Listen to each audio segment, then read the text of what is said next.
சமையல் எங்கள் வீட்டில் இன்னைக்கு. அப்புறம் நாங்கள் திதி வேற கொடுத்தோம்.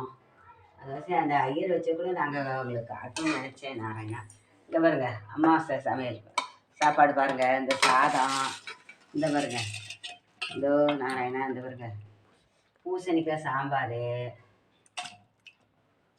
அப்புறம் வேணுங்க இந்த வருமா, இது முட்டைக்கோசு பொரியல்மா.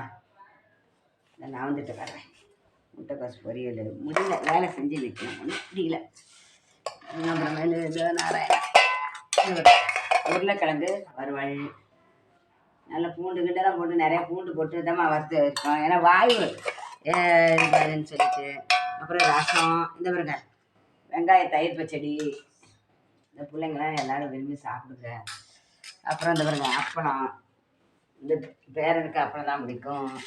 இந்த பாருங்க, இந்த பஜ்ஜியாக போட்டுட்டோம்மா, வாழைக்காய் பஜ்ஜி பாருங்க. இதோ நாராயணா இந்த பாருங்க, இன்னைக்கு அமாவாசை சமையல் சாப்பிட வாங்க. இந்த பாருங்க சாமிக்கு நாராயணா காட்டுறேன். இந்த ஒரு பாயாசம், பாசி பருப்பு பாயாசம் பாருங்க.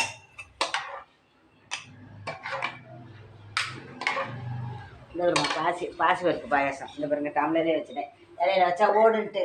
இங்கே பாருங்க அமாவாசை சமையல் பாருங்க, சாப்பாடு சாமிக்கு பூஜை பண்ணுறேன்.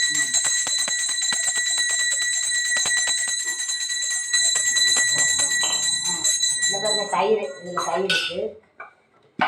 தயிர்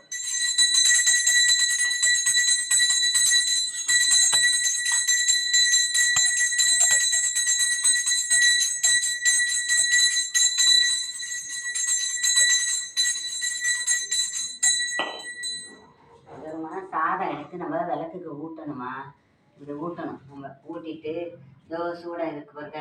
எங்கே நிறைய சூடாக இருக்குல்ல, சூடத்தை ஏற்றணும். இப்போ பாக்கெட்டில் காலையில் நாங்கள் ஐயர் தவசம் கொடுத்துட்டாரு, இது திதி கொடுத்துட்டாங்க. இப்போ நாங்கள் சாமி கும்பிட்றோம் பாருங்க.